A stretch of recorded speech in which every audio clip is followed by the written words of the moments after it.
The coffee spilled in slow motion, arcing through the air like a caffeinated waterfall, headed straight for the most expensive suit I'd ever seen. I watched in horror as my clumsy elbow, the same elbow that had knocked over approximately 7,000 things in my 25 years, sent my venti latte on a collision course with a man who looked like he'd stepped out of a Mafia movie. Dark hair swept back from a face carved from marble, jaw that could cut glass, eyes the color of storm clouds over the Mediterranean, and a suit that probably cost more than my entire year's rent. The coffee hit him square in the chest. Oh God. Oh my God, I'm so sorry. I grabbed napkins with shaking hands, my messenger bag still swinging from where it had caused the catastrophe. I didn't see you. I was rushing. I'm always rushing. I'm the worst. Stop. His voice was accented, deep as thunder, and somehow amused despite being drenched in scalding liquid, before you make it worse. I froze, napkin poised midair like some kind of deranged attack bird. His lips were curved in what might have been a smile if it didn't look so predatory. I was going to dab, I said stupidly, staring at the brown stain spreading across pristine white fabric. You were going to grope a stranger in the middle of Starbucks. One dark eyebrow arched. I appreciate the enthusiasm, but perhaps we should exchange names first. Heat flooded my face. I didn't mean, I was just trying to help. Help by assaulting me with coffee and then attempting to undress me? His eyes gleamed with something between irritation and amusement. You have interesting methods, miss. Aria Winters. I wanted to melt into the floor. And I wasn't trying to undress you. Pity. He plucked the napkin from my frozen fingers. Nico Papadopoulos, and you owe me a new shirt. I'll pay for the dry cleaning, I offered immediately, mentally calculating how many ramen dinners that would cost me. Dry cleaning won't save this. He gestured to the ruined shirt with something like resignation. But perhaps you could make it up to me another way. My eyes narrowed suspiciously. If you're about to proposition me, dinner. He cut me off smoothly. You clearly need supervision while handling beverages. I'll make sure you don't drown anyone in soup. I should have said no. Should have apologized profusely. Offered my meager savings for his shirt, and fled back to my tiny apartment where I belonged. But something in those storm-gray eyes held me captive. A challenge, a dare, a promise of something dangerous and thrilling. One dinner, I heard myself say, to apologize for ruining your shirt. And my morning, he added, but his smile had warmed, and possibly my faith in humanity. You're really milking this. I'm Greek. We invented tragedy. He pulled out his phone. Your number. I'll send you the details. 20 minutes later, I was still standing in Starbucks, staring at the text that had just arrived. Tomorrow, 7 p.m. Dionysus.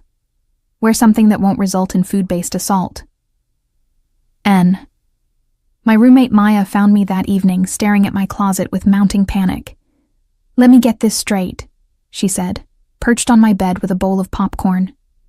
You assaulted a hot Greek guy with coffee and now you're going on a date with him? It wasn't assault, it was an accident. I held up a black dress, rejected it, and tossed it on the growing pile. And I'm pretty sure this is just him messing with me. Probably won't even show up. Oh, he'll show up. Maya studied her phone. Aria, look at this. She thrust the screen at me. I squinted at what appeared to be a Forbes article.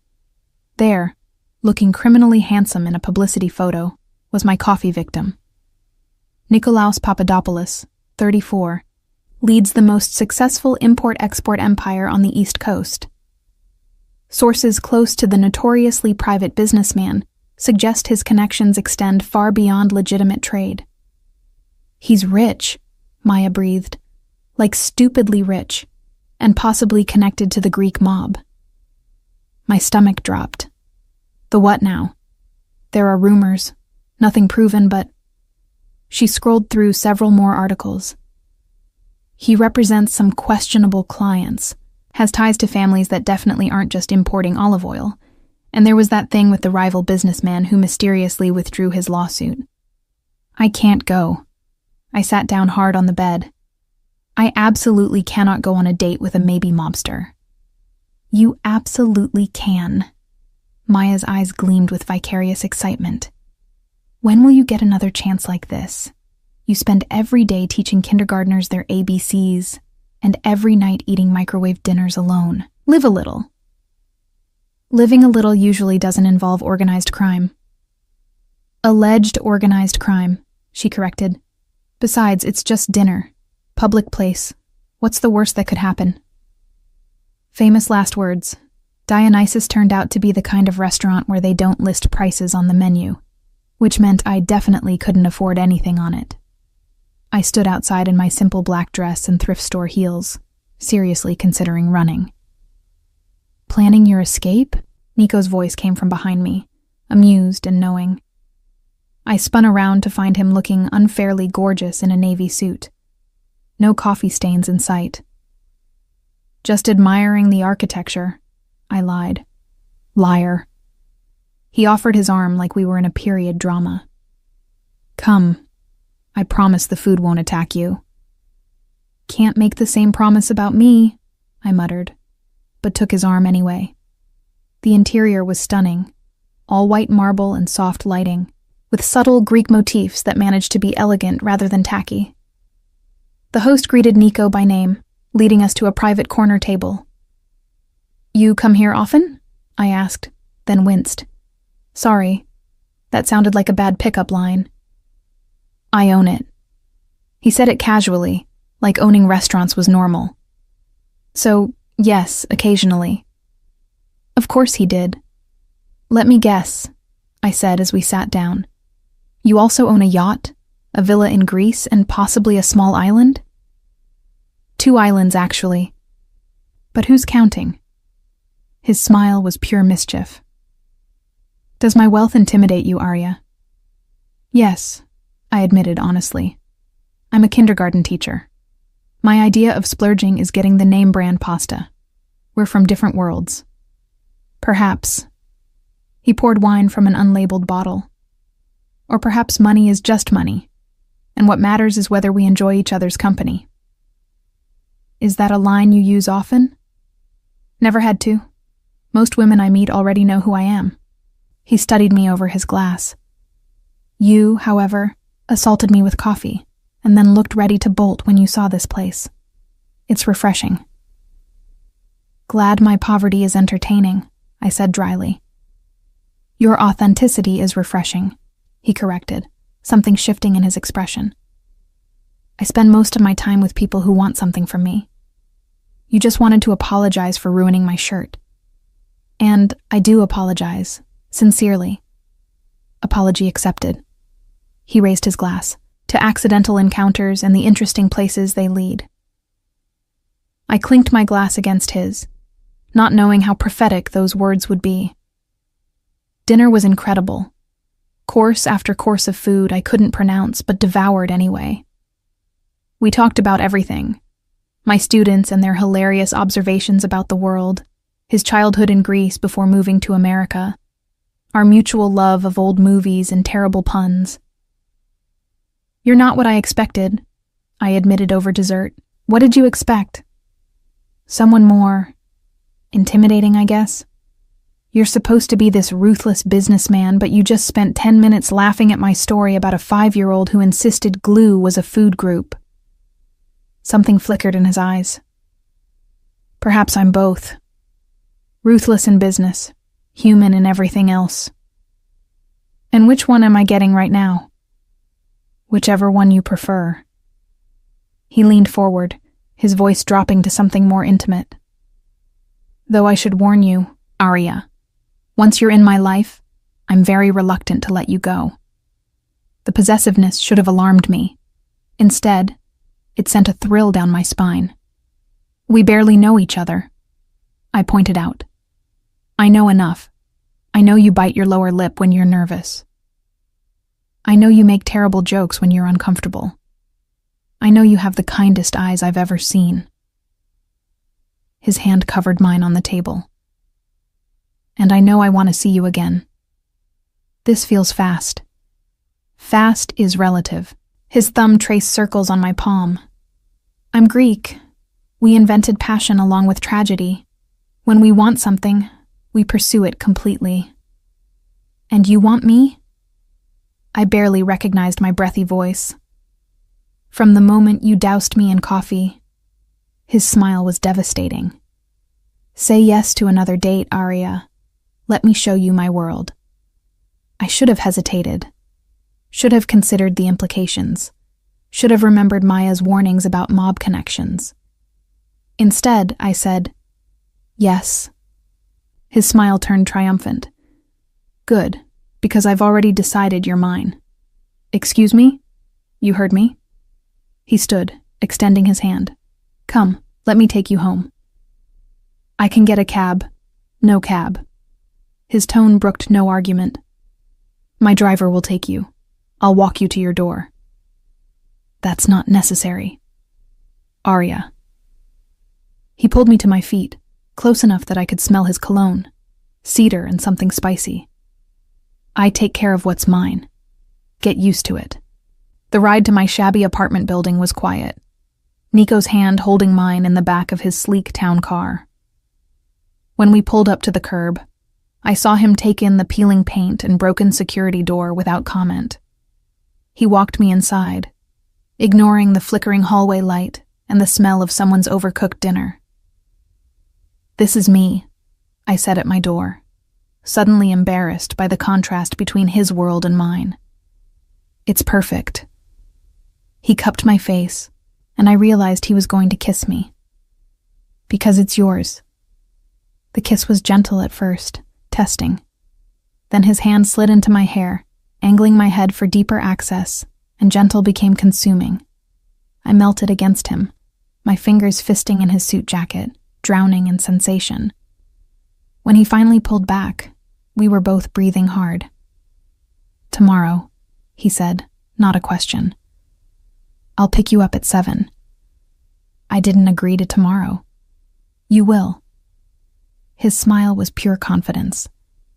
"Because you feel it too. This pull between us, this inevitability." He was gone before I could argue, leaving me dizzy and wanting in my doorway. Inside, Maya pounced immediately. "Tell me everything." But I barely heard her. My phone had buzzed with a text. "Sleep well. Agape mu. Dream of me." In. And God help me, I knew I would. 3 weeks. That's how long it took for my ordinary life to become completely unrecognizable. Nico pursued me with single-minded intensity. Flowers delivered to my classroom daily, causing my students to giggle and my principal to raise concerned eyebrows. Dinners at restaurants where celebrities dined, weekend trips to his beach house in the Hamptons, and always, always, that possessive certainty that I was already his. "You're seeing him again?" My brother Cole cornered me as I got ready for yet another date. He'd let himself into the apartment, typical older brother move, and now stood in my doorway looking disapproving. "Yes, and before you start, I'm 25. I can date who I want." "You're dating Nikolaos Papadopoulos." Cole's lawyer voice was in full effect. "Do you have any idea what he's connected to?" "He's a businessman. He's Takorakia." Cole cut me off. "The Ravens. Greek organized crime area. I've been digging, and everything points to him being a major player." My hand stilled on my necklace clasp. "You've been investigating my boyfriend? Someone needs to protect you from yourself." He crossed his arms. "Aria, this guy is dangerous. His import-export business is likely a front for money laundering. His associates have criminal records. And there are rumors, unconfirmed but persistent, about people who crossed him ending up in very unfortunate situations. Rumors aren't facts." But my voice wavered. "No, but patterns are. And the pattern here is clear. Nico Papadopoulos is not just some wealthy businessman. He's connected to criminal enterprise, and you're in over your head. Before I could respond, my phone buzzed. I'm downstairs, wearing the blue dress I sent you. N. I looked at the garment bag hanging on my closet door, a designer dress that had arrived that morning with a note. For tonight, you'll look like a goddess. Nen. That dress probably costs more than your car, Cole observed. You see how he's operating? Expensive gifts, whirlwind romance, isolating you from your normal life. He's not isolating me, you're being paranoid. Am I? When's the last time you had dinner with Maya? Or met me for coffee? Or did anything that didn't involve him? I opened my mouth to argue and realized he was right. Every free moment had been consumed by Nico. I'd canceled plans with friends, skipped family dinners, restructured my entire life around his schedule. I have to go, I said quietly. He's waiting.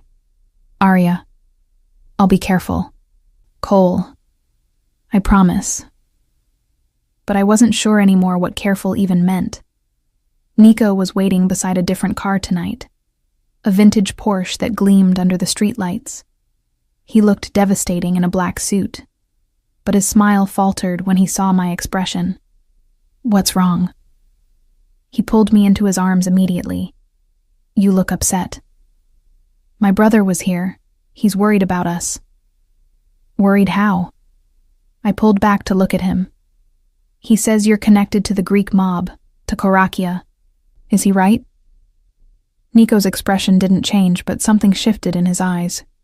Get in the car, Arya. We need to talk. We drove in silence to a private marina, where Nico's yacht was docked. Not a boat, a full-sized yacht that probably cost more than my entire neighborhood. He led me to the main cabin, poured 2 glasses of wine, and sat across from me with the gravity of someone preparing for surgery. Your brother is correct, he said simply. I am connected to Takarakia, more than connected. I'm what you'd call an Arhuntiki, a lieutenant, 2nd generation following my father's path. The confirmation hit me like cold water. So everything Cole said. Some truth, some speculation. He took a drink. My import business is legitimate. But yes, I also facilitate other operations for the organization. Movement of goods and money that doesn't go through traditional channels. Dispute resolution that doesn't involve courts. Protection services for people who need discretion. Illegal activities, I translated. Activities that exist in gray areas, he corrected. Arya, I won't lie to you. I've done things that would horrify the woman who teaches children their ABCs. But I've also protected people, helped immigrants who couldn't get help legally, provided justice when the system failed. That's not the same as being noble. I'm not claiming nobility. His voice hardened. I'm claiming necessity. My father brought me into this world at 18. I've built my position through intelligence and strategy, not violence. But yes, when necessary, I can be ruthless. I stood, needing distance from the intensity of his gaze. Why didn't you tell me from the beginning? Because I wanted you to know me before you knew what I was. He stood as well, closing the distance between us. Arya, I saw you in that Starbucks, clumsy and apologetic and real, and something in me shifted. I've spent my whole life with people who want something from me. Power, money, access. You just wanted to make things right. That's rare in my world. Your world that you're now dragging me into. Only if you want to come. His hand settled on my shoulders, warm and steady. I can walk away right now. Let you go back to your safe, normal life. Never contact you again. Is that what you want? No. The word was fierce. I want you, Arya. I want to wake up to you every morning. I want you in my home, in my bed, in my life. I want to give you everything, protection, luxury, devotion. But I understand if knowing the truth changes how you feel. I should have walked away. Every logical part of my brain screamed at me to run from this beautiful, dangerous man and his criminal empire. But my heart, my stupid, reckless heart, was already too far gone. I need time, I said finally, to think about this, to process. How much time? I don't know, a few days? A week? His jaw tightened, but he nodded. 1 week. Then I need your answer, Arya. Because if you're mine completely. And if you're not. He didn't finish, but I heard the pain beneath his control. He drove me home in silence. At my door, he pulled me into a kiss that felt like claiming and goodbye all at once. 1 week, he murmured against my lips. Think carefully, Agapimo. Because once you choose me, I won't let you go. The week that followed was torture. I threw myself into teaching, trying to find normalcy in finger painting and story time. But everywhere I looked, I saw reminders of Nico. The flowers still arrived daily, each bouquet with a simple card. Thinking of you. And my phone buzzed with texts that ranged from sweet to seductive. The bed feels empty without you. I saw a child today who reminded me of what ours might look like. Missing you is a physical ache. Cole called daily, urging me to end it. Maya researched everything she could find about Takarakia, presenting me with evidence of violence and criminal activity. My principal gently suggested I was distracted lately and might benefit from talking to someone. Everyone thought I should run, but on the 6th night, curled up alone in my bed, I realized something fundamental.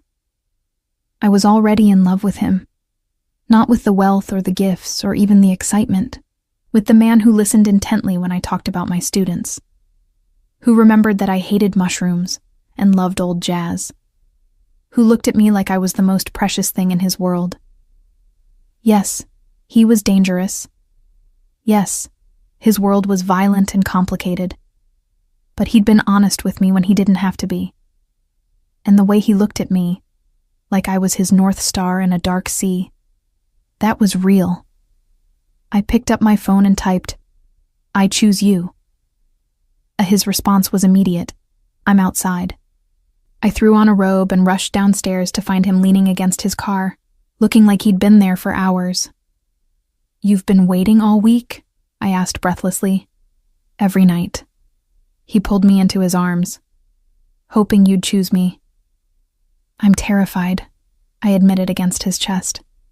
"Your world scares me, but losing you scares me more. You won't lose me." His arms tightened around me.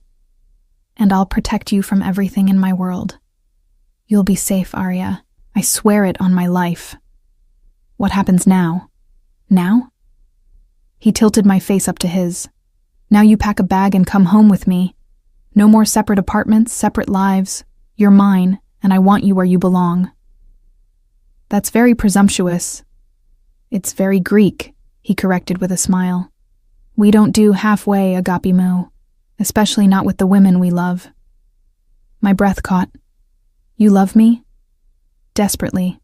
Completely. Probably more than is healthy." He kissed me thoroughly. "Now go pack. We're wasting time we could be spending in my bed." 20 minutes later, I was throwing clothes into a suitcase while Maya watched with mixed emotions. "You're really doing this?" she asked. "I really am."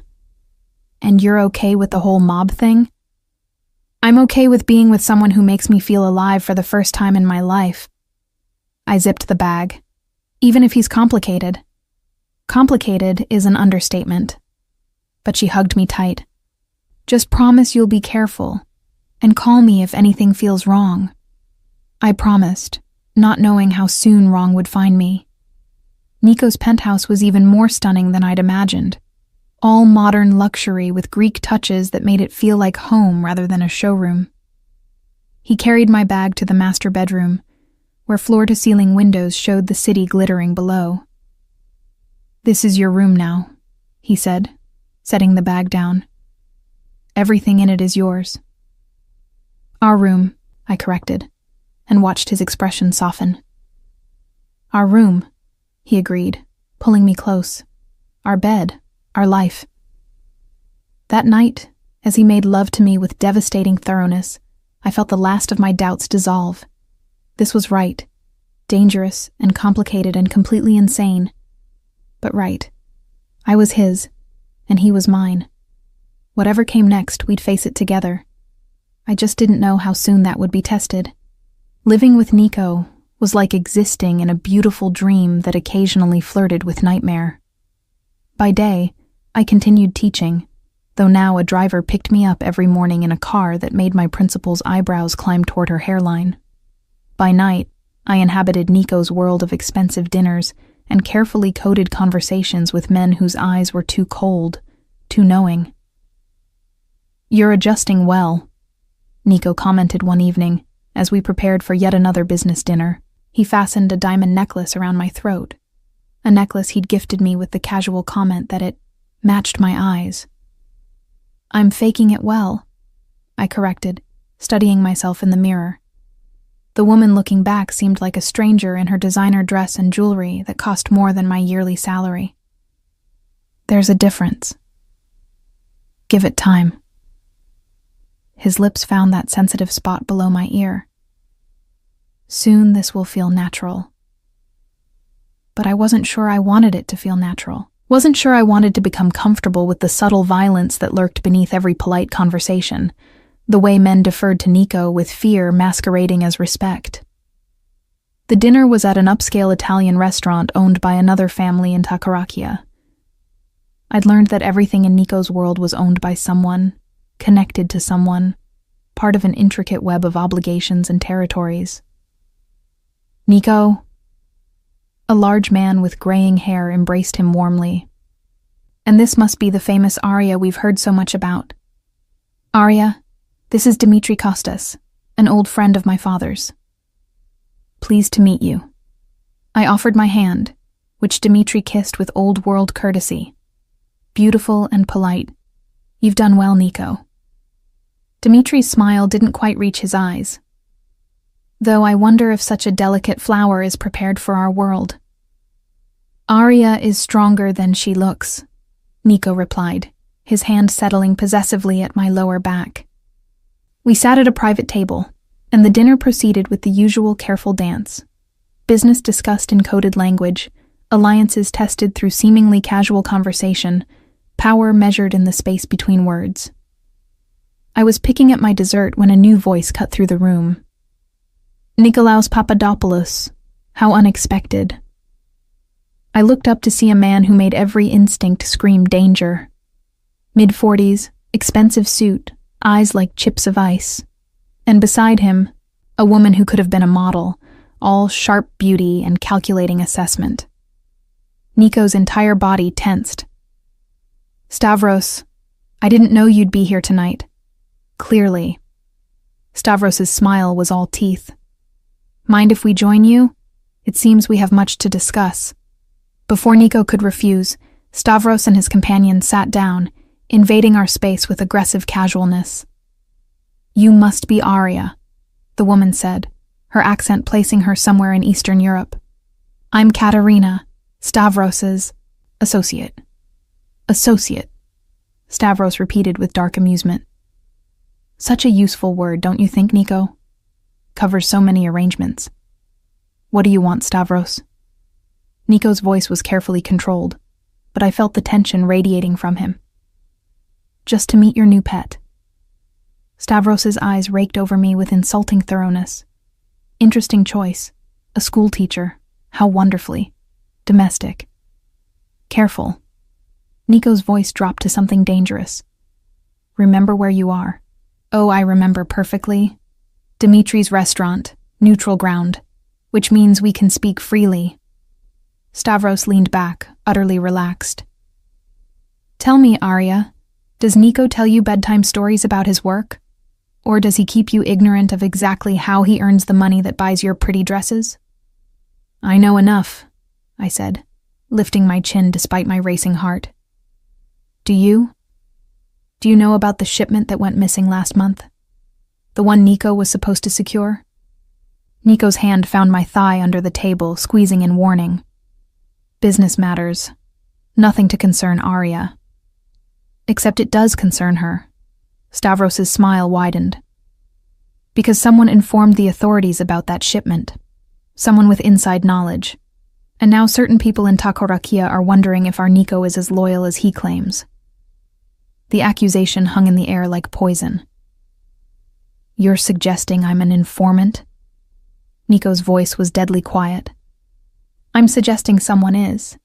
And you've been acting strange lately, distracted, bringing an outsider into your home, your bed, your confidences. Stavros's gaze slid back to me. Makes a man wonder what you might be sharing during pillow talk. You're out of line. Dmitri finally intervened, his voice hard. This is my establishment, Stavros. You will show respect or leave. Respect. Stavros stood slowly. Of course. My apologies, Dmitri. Nico. Arya. His smile never reached his eyes. Enjoy the rest of your evening. I'm sure we'll be seeing each other again very soon. He left with Katerina gliding beside him, leaving destruction in their wake. The ride home was silent, Nico's jaw tight with barely controlled rage. Once inside the penthouse, he poured himself a drink and downed it in one swallow. Talk to me, I said quietly. What was that really about? A power play. He poured another drink. Stavros wants my position. He's been looking for any excuse to undermine me, and now he's trying to use you. By suggesting I'm what? Spying on you? I laughed bitterly. I barely understand half of what you do. That won't matter to him, or to others who might believe his insinuations. Nico turned to face me, his expression grave. Arya, I need you to understand something. In my world, perception is often more important than truth. If enough people believe you're a liability, then what? Fear crept into my voice. What happens to me? He crossed to me, pulling me into his arms. Nothing, because I won't let it. But we need to be smart now. Careful. How do we prove I'm not some spy? By making our commitment impossible to question. He pulled back, his hands framing my face. Marry me. The words hit me like a physical blow. What? Marry me. Become my wife. Officially part of my family. It eliminates any question of your loyalty. Nico, we've been together 3 months. Time is irrelevant. In my world, marriages happen quickly when they serve a purpose. His thumbs traced my cheekbones. And this serves multiple purposes. It protects you, strengthens my position, and gives me what I want. You, permanently mine. That's not a proposal. That's a business transaction. It's both. No apology in his voice. I love you, Arya. I want to marry you because my life is better with you in it. But I also need to marry you to keep you safe. Can you accept that? I pulled away, my mind reeling. This is insane. I need time to think. We don't have time. His voice turned urgent. Stavros is moving against me. Every day we wait is another day he can build his case that you're a risk, that I'm compromised. Please, Agapimu. Trust me on this. Trust you to strong-arm me into marriage. Trust me to protect you any way I can. He grabbed my hands. I know how this looks. I know I'm asking too much, too fast. But I'm asking anyway, because losing you is not an option. I looked into his eyes and saw desperation mixed with determination. This wasn't just about politics or power. He genuinely believed marriage was the only way to keep me safe. And maybe he was right. Okay, I whispered. I'll marry you. His relief was palpable. Tomorrow. We'll do it tomorrow. Tomorrow? Nico, that's necessary. He kissed me hard. I'll arrange everything. All you need to do is show up and say yes. That night, I lay awake long after Nico fell asleep, staring at the ceiling and wondering how my life had spiraled so completely out of control. 3 months ago, I'd been a kindergarten teacher with a quiet life. Now I was about to marry into the Greek mob to avoid being killed as a suspected spy. Maya was going to lose her mind. The ceremony the next day was surreal, held at a courthouse with only a handful of witnesses, all carefully chosen members of Takorakia.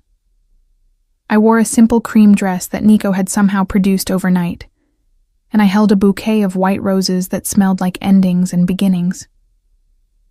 "You look beautiful," Nico murmured as we stood before the judge. "I look terrified," I corrected. "That too." His smile was gentle. "But you're here. That's what matters." The vows were brief, impersonal. But when Nico slipped the ring on my finger, a stunning diamond surrounded by sapphires, and said, "I do," with absolute conviction, I felt something shift between us. This was real. Insane, and rushed, and completely backwards, but real. "I now pronounce you husband and wife." Nico kissed me like he was sealing a pact, claiming me in front of witnesses who would report back to the entire organization. I was Aria Papadopoulos now, and there was no going back. The reception was at Dimitri's restaurant, the same place where Stavros had made his accusations. Nico explained this was intentional, showing strength by not hiding, confidence by celebrating publicly. Plus, he added with dark humor, if Stavros tries anything tonight, Dimitri will have him removed, literally. I didn't ask what literally meant. The guests were a who's who of Greek organized crime. Men with dangerous eyes and beautiful women who assessed me with varying degrees of curiosity and disdain. I smiled until my face hurt and made small talk about nothing, all while feeling like I was being evaluated for weaknesses. "Congratulations." Katerina appeared at my elbow, a glass of champagne in hand. Though I have to say this was all very sudden. "Love doesn't follow a schedule," I replied with false brightness. "Love," she said it like it was a foreign concept. How romantic. Though I wonder if Nico told you the real reason for this hasty marriage. To make me family, to protect me, to use you. Her smile was sharp. "See, Stavros isn't wrong about the informant. Someone has been feeding information to authorities, and now with you firmly in place as Nico's devoted wife, he has the perfect cover. After all, who would suspect the sweet schoolteacher is actually—" "Katerina." Nico's voice cut through her words like a blade. "I believe your employer is looking for you." She smiled, unruffled. "Of course. Congratulations again, Aria. I hope married life agrees with you." After she left, I turned to Nico. "What was she suggesting?" "That you're the informant, using me to gather information." His jaw was tight. "It's a lie, Aria. Stavros is trying to turn the narrative, make you look guilty to destabilize me." "But someone is informing," I said slowly. "Someone with inside knowledge." "Yes, and I intend to find out who." His hand found mine. "But it's not you, and I'll make sure everyone knows it." The rest of the evening passed in a blur of toasts and carefully veiled threats disguised as congratulations. By the time we returned to the penthouse, I was exhausted. "Come here," Nico said, pulling me into his arms. "You survived your first Takorakia event as my wife. That deserves celebration." "Or therapy," I muttered against his chest. He laughed, and the sound was so genuine, so removed from the careful control he'd maintained all evening, that I relaxed despite everything. "I'm sorry," he said quietly, "for all of this, for dragging you into my world, for rushing you into marriage, for the danger. But you'd do it all again," I said, knowing it was true. "Yes." No hesitation. Because you're mine, and I protect what's mine at any cost. Even my freedom? He pulled back to look at me. Your freedom to leave? Yes. Your freedom to be yourself, to teach, to have opinions and dreams? Never. I want your heart, Arya, not your cage. It was the most honest thing he'd ever said to me. Then let me in completely, I said. No more secrets, no more protecting me from the truth. If I'm your wife, if I'm in this, then I need to really be in it. He studied me for a long moment. You're sure? No, but tell me anyway. So he did. And by the end of that night, curled in his arms as dawn broke over the city, I knew exactly what I'd married into. And I was terrified. But I was also, against all reason, exactly where I wanted to be. Being Mrs. Papadopoulos came with perks I hadn't anticipated. A driver who doubled as security. Access to accounts with more zeros than I could process. Invitations to events where celebrities and politicians mingled with people whose wealth came from decidedly less public sources. It also came with surveillance I definitely hadn't anticipated. There's a man following me, I told Nico 2 weeks into our marriage. We were having breakfast on the terrace, the morning sun warming the space. He didn't look up from his newspaper. I know. His name is Andreas.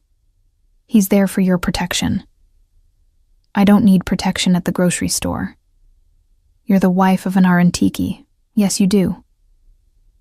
He finally looked at me, his expression gentle but firm.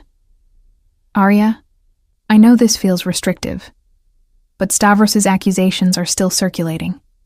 People are watching, waiting to see if you really are what you claim to be. Your loving wife? I said dryly. My loyal wife. He reached across the table for my hand. There's a difference in our world. I was learning that lesson daily. Loyalty in Takorakia wasn't about affection. It was about blood and obligation, and never, ever betraying family interests. I got a strange call yesterday, I said, changing the subject. From someone claiming to be from the FBI. Nico's grip on my hand tightened. What did they say? That they wanted to talk to me about your business dealings, that they could offer protection if I cooperated. I watched his face carefully. I hung up, but it frightened you. He released my hand and stood, pacing to the window. This is Stavros's doing, trying to turn you, or at minimum, make it look like you're being approached. What if I wanted to talk to them? I asked quietly. He spun around, something dangerous flashing in his eyes. What? I said, what if? Hypothetically. What would happen if your wife decided to actually cooperate with authorities? The silence stretched between us like a chasm. I would do everything in my power to stop you, he finally said, his voice carefully controlled, including things you wouldn't forgive me for. You'd hurt me? The question came out smaller than I intended. No. Never. He crossed back to me, kneeling beside my chair. But I'd lock you in this penthouse if I had to. Send you somewhere remote where you couldn't do damage. Whatever was necessary to protect you from yourself, and protect my family from exposure. Your family, not our family. They're the same now. His hands found my face. Arya, please tell me you're not considering this. Please tell me you're just testing me. I saw real fear in his eyes. Not for himself, but for us. For what would happen if I chose the law over him. I'm not considering it, I said honestly. But I needed to know where you'd draw the line. Needed to know if there's anything I could do that would make you stop loving me. Betray me to the authorities and I'd still love you. His voice was raw. But I'd hate myself for what I'd have to do about it. The honesty was terrifying and somehow comforting. At least he wasn't pretending this was a fairy tale. My phone rang, an unknown number. I answered out of habit. Mrs. Papadopoulos. The voice was smooth, American, official. Special Agent Morrison, FBI. We really do need to talk. I met Nico's eyes as I responded. I have nothing to say to you. Not even about the missing shipment? The one your husband was supposed to secure? We have evidence suggesting... I hung up. They'll try again, Nico said grimly. This is how they operate.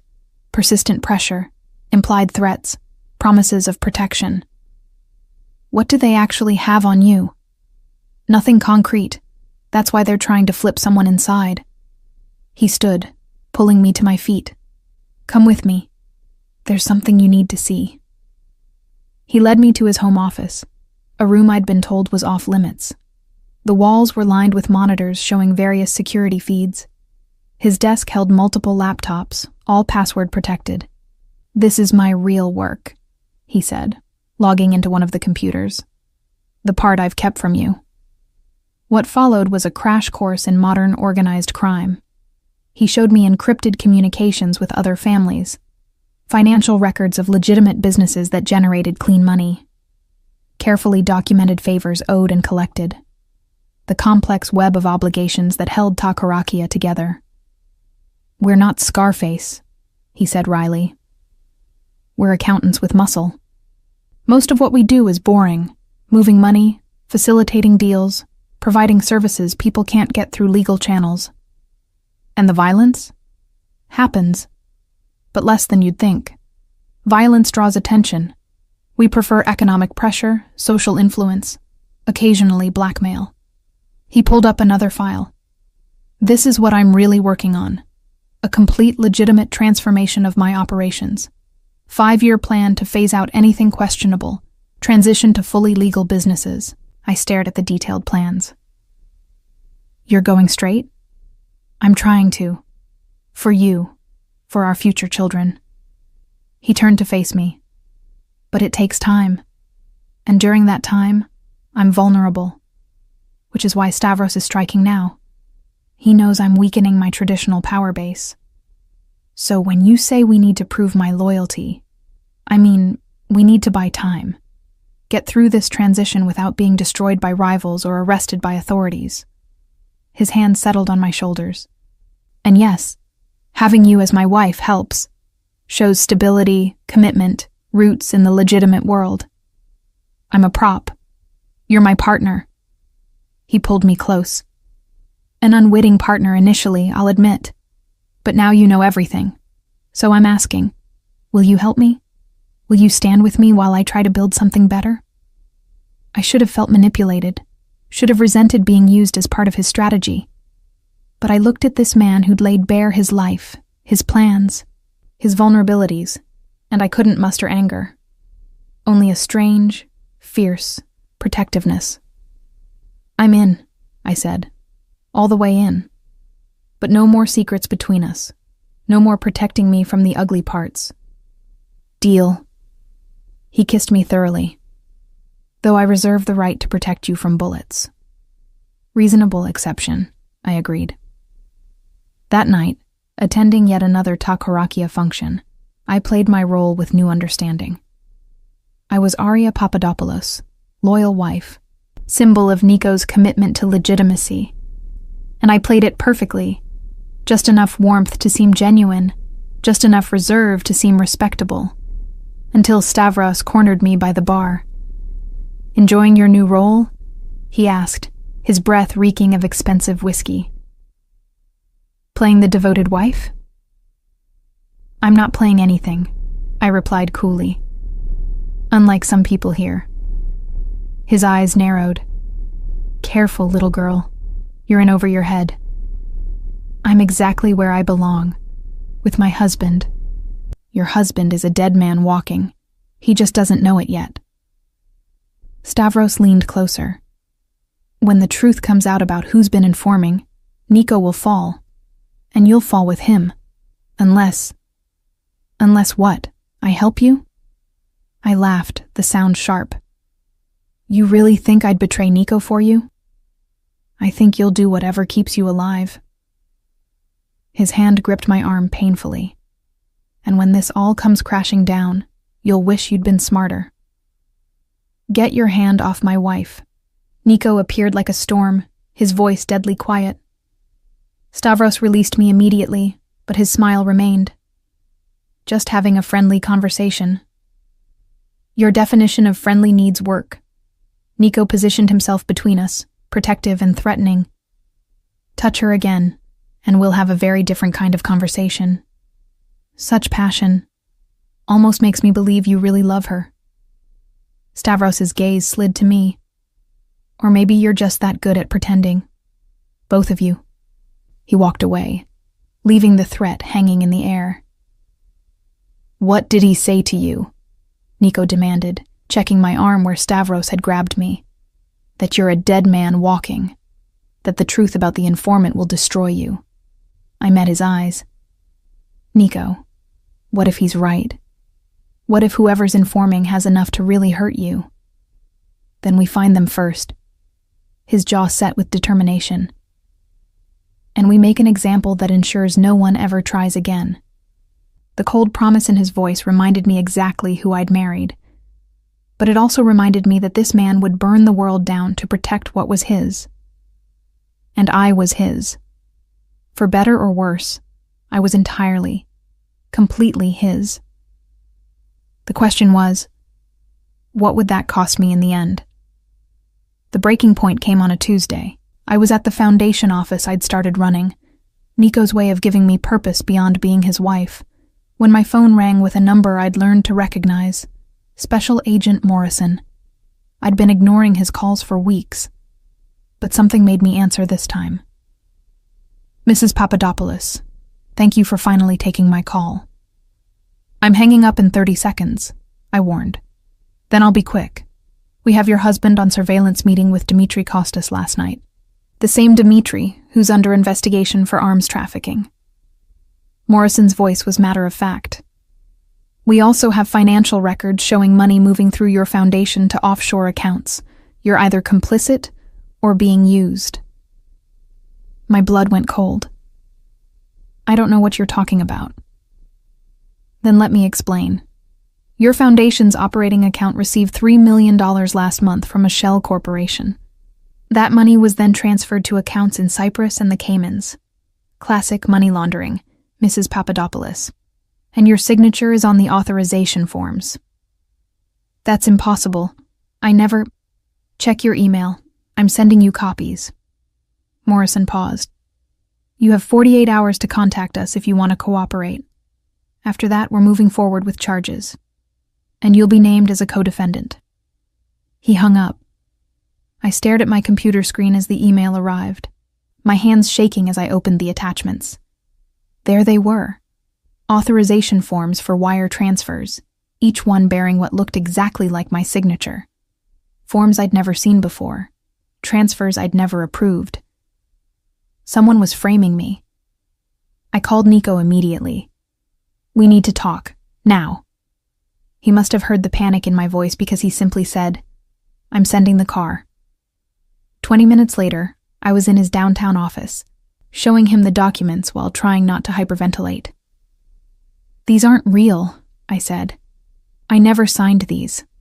Never authorized any transfers beyond the normal operational expenses we discussed. I know. His voice was tight as he examined the forms. These are forgeries. Very good forgeries, but fake nonetheless. How can you tell? Because I know your signature. The tilt on your R's is different, and the spacing between letters is too uniform. Whoever created these studied your handwriting but couldn't perfectly replicate your unconscious patterns. He looked up, his expression grim. This is sophisticated work. Stavros? Possibly. Or someone else who wants us both destroyed. He picked up his phone. I'm calling our forensic accountant. We'll prove these are fraudulent, trace where the money really went. Nico, the FBI gave me 48 hours. My voice shook. What if we can't prove it in time? What if they arrest me? He set down the phone and pulled me into his arms. They won't. I promise you, Agapi Mu. I won't let that happen. You can't control the FBI. No, but I can control information, and I can protect you. His hand stroked my hair. Trust me. I wanted to. But I was learning that trust in Nico's world was a luxury I couldn't afford. That night, I couldn't sleep. I lay beside Nico, listening to his even breathing, and made a decision that terrified me. I had to talk to Morrison, not to betray Nico, but to buy time, to understand exactly what evidence they had. At 3 a.m., I slipped out of bed and into Nico's office. I found Morrison's card in my purse and dialed from Nico's secure line, praying it wasn't tapped. Mrs. Papadopoulos. Morrison sounded wide awake. I was hoping you'd call. I'm not cooperating. I just want to understand what you think you have. Fair enough. We have 18 months of financial records showing your foundation as a pass-through for laundered money. We have surveillance of your husband meeting with known criminals. And we have testimony from someone inside Takarakia willing to confirm the organization's activities. My heart stopped. Who? I can't reveal that. But this person has given us detailed information about Nico's operations, including the fact that he brought you in specifically to help legitimize his money. That's a lie. Is it? Think about it, Mrs. Papadopoulos. He pursued you aggressively, married you quickly, set you up with a foundation that handles significant cash flow. Classic criminal pattern. Use a civilian to create distance from dirty money. You don't know him. I know what the evidence shows. And right now, it shows you're either an accessory or a pawn. Morrison's voice softened slightly. Help us, and we can protect you. Testify about what you know, and you'll walk away with immunity. And Nico? Goes to prison where he belongs. I hung up, my hands shaking. Behind me, the office door opened. Nico stood there in the half-light, his expression unreadable. How much did you hear? I asked. Enough. He moved into the room, not approaching, just standing there like a judge waiting for my defense. Were you considering his offer? I was trying to understand what we're up against. By calling the FBI from my phone, his voice was dangerously quiet. Arya, do you have any idea how that looks? Like I'm trying to save both our asses. I stood, anger replacing fear. Someone is framing me, Nico, and you're asking me to blindly trust that you'll fix it when, for all I know, you're the one who set me up. The words hung between us like poison. You think I did this? His voice was barely above a whisper. You think I framed my own wife? I don't know what to think anymore. Tears blurred my vision. I don't know who to trust. Morrison says you used me. Stavros says you're going down. And you keep telling me to just trust you. But you won't tell me what you're really doing to fix this. Because I'm trying to protect you from knowing too much. He crossed to me, his hands gentle on my shoulders, despite the tension in his body. Arya, what I'm planning to do to solve this problem, you don't want that knowledge. It's dark and ugly, and it's not something a kindergarten teacher should carry. I'm not just a kindergarten teacher anymore. I'm your wife, your partner. You said so yourself. Yes, and as my partner, I need you to trust me. His forehead touched mine. Please, Agapimo. I know I'm asking a lot, but I need you to believe that I would never, ever hurt you. That everything I've done has been to keep you safe. I wanted to believe him, wanted to surrender to the certainty in his voice. But doubt had taken root, and I couldn't shake it. Prove it, I said. Prove you didn't set me up. His hands dropped from my shoulders. How? Show me everything. Every account, every transaction, every piece of evidence. Let me see for myself that you're not using me. He was silent for a long moment. Then he moved to his computer, typing in passwords and pulling up files. This is everything, he said quietly. My entire operation, laid bare. Look at whatever you want. But Arya, once you see this, you can't unsee it. You'll know things that make you complicit just by knowing them. I sat down at his computer and began to read. Hours passed as I traced money flows, read encrypted communications, understood the full scope of his business, and slowly, methodically, I confirmed what he'd said. I wasn't part of his money laundering. The foundation was clean. The forged documents were exactly that. Forgeries designed to implicate me. It's Stavros, I said finally, my voice hoarse from disuse. These accounts the money went to, they're connected to his operations, aren't they? Yes, he's framing both of us, making it look like I'm using you to launder money, while he's actually doing the laundering and setting us up to take the fall. Nico had been silent throughout my investigation, just sitting nearby, watching me work. I'm sorry I doubted you. Don't be. You were smart to verify. He pulled me into his lap, holding me close. But now you know the truth. Someone in Takarakia is trying to destroy me through you, and we need to stop them before Morrison builds enough of a case to move forward. How? By finding the informant, the person feeding Morrison information. Because once we know who that is, we can prove Stavros is behind everything. And then what? I asked, though I wasn't sure I wanted the answer. Then justice. Takarakia justice. The cold promise in his voice made me shiver, but I didn't pull away, because I'd seen the evidence, understood the trap being laid, and knew that in his world there was only one way to survive, by being more ruthless than your enemies. Tell me what you need me to do, I said quietly. His arms tightened around me. Just keep being yourself. Keep running the foundation. Keep playing the devoted wife. And trust that I'm working on this. What are you gonna do? Something I should have done months ago. His expression was grim. I'm going to hunt. 3 days later, Nico came home with blood on his knuckles and satisfaction in his eyes. I found the informant, he announced, pouring himself a drink. Dimitri's nephew, young, stupid, and in debt to Stavros. Did you... I couldn't finish the question. Kill him?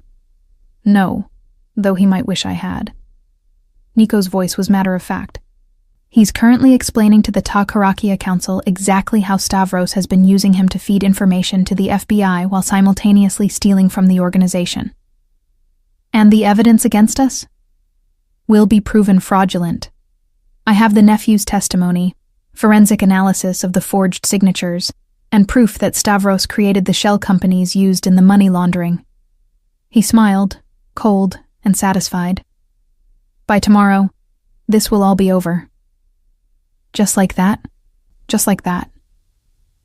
He crossed to me, pulling me into his arms.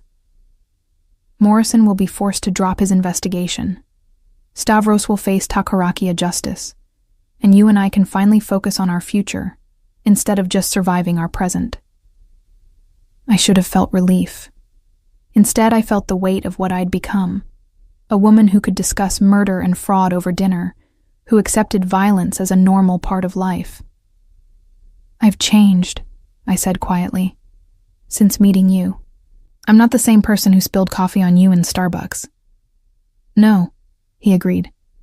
You're stronger now, wiser, more capable of surviving in our world. Is that a good thing? He was silent for a moment. I don't know. But it's necessary. And I'm selfish enough to be glad you're still here, regardless of what it cost you to stay. That night, as we lay in bed, I felt the first flutter of movement in my abdomen. I'd suspected for a week but hadn't been ready to confirm it. Nico, I whispered, I think I'm pregnant. He went very still. Then his hand moved to my stomach, pressing gently. You're sure? I'll take a test tomorrow, but yes, I'm sure. When I finally looked at his face, I saw something I'd never seen before. Pure, uncomplicated joy. A baby, he breathed. Our baby. Are you happy? I asked, though his expression made the answer obvious. Happier than I have any right to be. His hand splayed protectively across my stomach, This changes everything, Arya. Everything. He was right, though neither of us knew just how much. Because across town, in a building I'd never been to, Stavros was making plans of his own, and our baby would be born into a war we'd only just begun to fight. The pregnancy test sat on the bathroom counter like a small bomb, 2 pink lines confirming what I already knew. I was growing a life inside me, Nico's child, a tiny person who would be born into a world of violence and beautiful lies. "We need to accelerate the timeline," Nico said when I showed him. He was pacing the bedroom, already in strategic mode. "Get you somewhere safer, increase security, prepare for—" "Nico." I caught his hand, forcing him to stop. "Breathe. We have months to prepare. Months where you're vulnerable, where our child is vulnerable." His free hand touched my still flat stomach with reverent care. "Stavros knows about the baby by now. His people watch everything we do." "So what are you suggesting? That I hide for 9 months? If necessary, yes." I pulled away, anger flaring. "I'm not disappearing from my life because you're paranoid. I'm realistic." His voice rose, then he visibly controlled himself. "Arya, you don't understand what people in my world will do when they're desperate. Stavros is facing expulsion from Takarakia. He has nothing to lose, which makes him infinitely more dangerous." Before I could respond, his phone rang. His expression darkened as he answered in rapid Greek, his voice going from controlled to furious in seconds. He hung up and immediately started pulling on clothes. "I have to go. Emergency council meeting." "What happened?" "Dimitri's nephew is dead, killed in his cell before he could testify." Nico's voice was flat with rage. "Stavros got to him." My blood went cold. "But that means—" "It means we have no evidence, no witness. Nothing to prove Stavros framed us or stole from the organization." He grabbed his jacket. "Stay here. Don't open the door for anyone. Andreas is outside." "Nico, wait." But he was already gone, leaving me alone with my fears and a child I wasn't sure how to protect. Hours passed. I tried to distract myself with foundation work, but I couldn't concentrate. Every sound made me jump. Every shadow felt threatening. When the doorbell rang at midnight, I nearly screamed. "Mrs. Papadopoulos?" An unfamiliar voice called through the door. "I'm Dr. Stephanopoulos. Mr. Papadopoulos sent me to check on you and the baby." I looked through the peephole at a middle-aged man in a suit, medical bag in hand. Behind him, Andreas stood at attention. "Andreas?" I called. "Is this legitimate?" "Yes, ma'am," Mr. Papadopoulos called ahead. I opened the door, still cautious. The doctor entered with professional efficiency, setting up his equipment on the dining room table. "Just a routine checkup," he explained. "Given the stress you've been under, we want to make sure everything is progressing normally." He took my blood pressure, listened to my heart, asked standard pregnancy questions. I was starting to relax when I felt the pinch of a needle in my arm. "What?" The room tilted sideways. "I'm sorry," the doctor said, though his voice sounded distant. "Stavros sends his regards." Everything went black. I woke to the smell of salt water and engine oil. My head pounded, and when I tried to move, I realized my hands were zip-tied behind my back.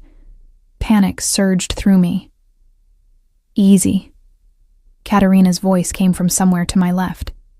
"You're on a boat, middle of the Atlantic if you were wondering. No one can hear you scream, so don't bother." My eyes adjusted to the dim cabin. Katerina sat across from me, gun resting casually in her lap. Behind her, 2 large men played cards, ignoring us completely. "Why?" My voice came out raspy. "Because Stavros needs leverage against your husband. And what better leverage than his pregnant wife?" She smiled without warmth. "Don't worry. We're not going to hurt you. Not unless Nico forces our hand. He'll kill you for this." He'll try.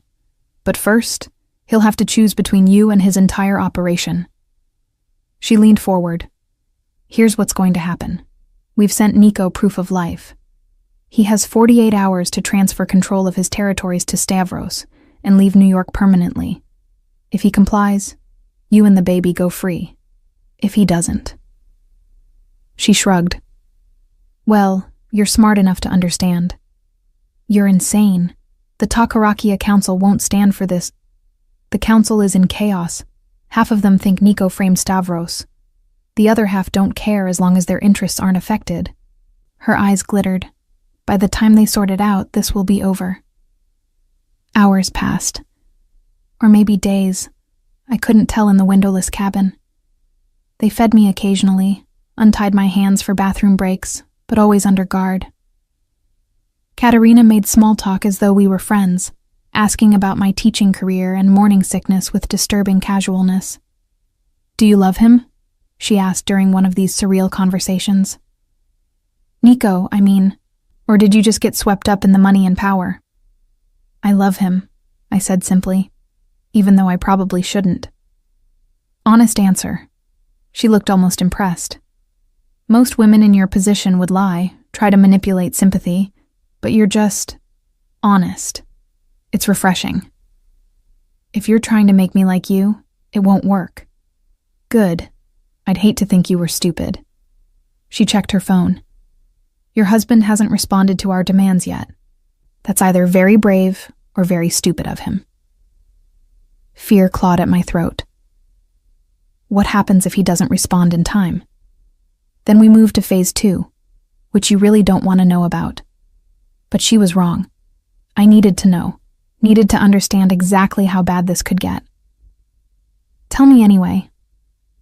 Katerina studied me, then shrugged. We sell you. There are people who would pay excellent money for Nico Papadopoulos' pregnant wife. Some for revenge, some for leverage, some for other purposes. The casual way she described human trafficking made bile rise in my throat. You're a monster, I whispered. I'm practical. In our world, everything has a price, even you. She stood, stretching. Get some rest. One way or another, this ends tomorrow. I didn't sleep. Instead, I planned. The zip ties were tight but not impossible. The guards changed shifts every 4 hours, and Katerina, for all her casual cruelty, checked her phone compulsively, waiting for instructions from Stavros. When she finally fell asleep in her chair around 4 a.m., I made my move. The zip ties had rubbed my wrists raw, but I'd been working them loose for hours. I slipped one hand free, then the other, moving slowly to avoid waking the dozing guards. Katerina's gun sat on the table beside her, too far to reach without alerting her. But her phone was closer. I grabbed it in one swift movement and bolted for the cabin door. Shouts erupted behind me, but I was already running up the stairs to the deck. The night air hit me like a slap, cold and disorienting. I had no idea where we were, just water in every direction. Behind me, heavy footsteps pounded up the stairs. I did the only thing I could think of. I dialed the last number in Katerina's call log and threw the phone overboard. If it was Stavros, fine. But if it was Nico, hands grabbed me from behind. I screamed and fought, but they were too strong. They dragged me back inside, throwing me onto the cabin floor. Katerina stood over me, fury twisting her features. Stupid, she hissed. You just made everything worse. But before she could say more, the satellite phone on the wall rang. She answered it, her expression shifting from anger to shock to fear in the space of seconds. Yes, sir. Understood. Right away. She hung up slowly, her face pale. Change of plans. What? Your husband is here. Apparently, he tracked my phone's GPS before you threw it overboard. She smiled grimly. We're surrounded by his people, and Stavros just ordered us to use you as a human shield. The next hours were chaos. Nico's voice over bullhorns demanding my release. Stavros's men preparing for assault. Katerina pacing with her gun, looking increasingly desperate. "This wasn't supposed to happen," she muttered. "We were supposed to have time." The first explosion shattered the night. I felt the boat rock violently, heard screaming from above deck. Katerina grabbed me, pressing the gun to my temple. "Tell them to back off," she screamed into the phone. "Tell them or I kill her." But Nico's response was cold. "You kill her, and I'll make sure you die slowly, very slowly. Let her go now, and you walk away." "You're lying. I'm offering you a choice. Take it." Katerina's hand shook against my head. Then slowly, she lowered the gun. "Fine, but I want guarantees." The cabin door exploded inward. Nico stood there like an avenging god, gun raised, several armed men behind him. His eyes found mine, and relief flashed across his face before it hardened again. "Let her go," he commanded Katerina. "Now." She released me, hands raised in surrender. I stumbled toward Nico, who caught me with one arm while keeping his gun trained on Katerina with the other. "Get her out of here," he ordered one of his men. "Dmitri, you know what to do." "Nico, please," Katerina started. "You kidnapped my pregnant wife." His voice was ice. "Threatened my unborn child. Did you really think there would be mercy?" The last thing I saw before being hustled out was Katerina's face as understanding dawned. She'd made a fatal error. And in Nico's world, there were no second chances. The next day, I woke in a hospital bed with Nico asleep in the chair beside me, his hand wrapped around mine. My other hand rested protectively on my stomach. "The baby's fine," a nurse assured me when I stirred. "Perfectly healthy despite your ordeal. You're both going to be just fine." Nico woke at the sound of her voice. His eyes, bloodshot from lack of sleep, fixed on me with desperate intensity. "Arya, thank God." He stood, kissing my forehead, my cheeks, my lips. "I thought I'd lost you. When Stavros's man brought proof you'd been taken." "How did you find me?"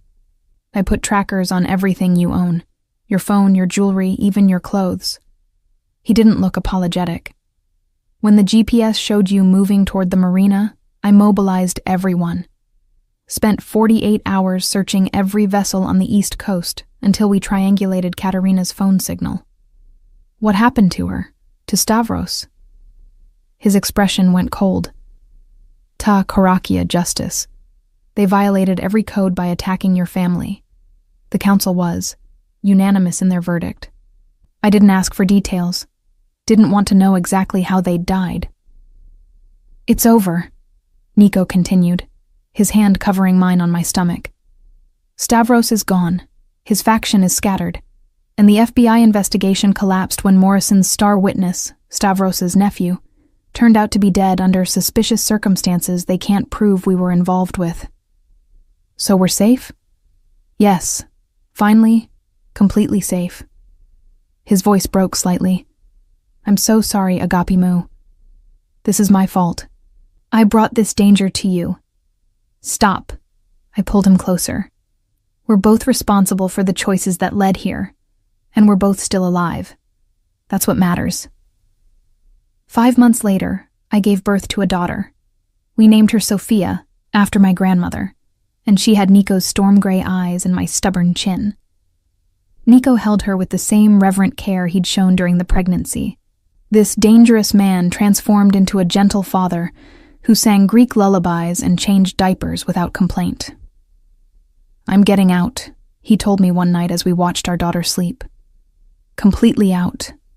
The 5-year plan is now a 1-year plan. I'm selling off territories, consolidating everything into legitimate businesses, stepping away from Takarakia leadership. They'll let you? They don't have a choice. I have enough leverage, enough allies, enough power to make it happen." He looked at me. "I want our daughter to grow up in a different world. I want to be the kind of father who doesn't scare her friends' parents. I want us to be normal." We'll never be normal, I said honestly. But we can be something better than we were. 6 months after that, we moved to a house in Westchester, far from the city and the violence that had defined our early relationship. Nico's transformation of his business was ahead of schedule. I'd expanded the foundation's work into 3 states. We had dinner with Cole and Maya monthly. My students sent me crayon drawings of their new teacher, and slowly, impossibly, we built something like an ordinary life. But some nights, when thunderstorms rattled the windows and I couldn't sleep, I thought about that first day in Starbucks, about spilling coffee on a stranger and having no idea it would lead to this, to danger and terror and love so fierce it had survived everything thrown at it. Regrets? Nico asked one such night, finding me at the window watching rain. So many, I admitted. But not about choosing you. Never that. He pulled me close, and we stood together in the darkness, listening to our daughter's soft breathing from the nursery monitor. We weren't perfect. Our past would always carry shadows. But we'd survived the worst and emerged stronger. And somehow, against all odds, the kindergarten teacher and the mobster had built a family. A strange, complicated, beautiful family. And that was enough.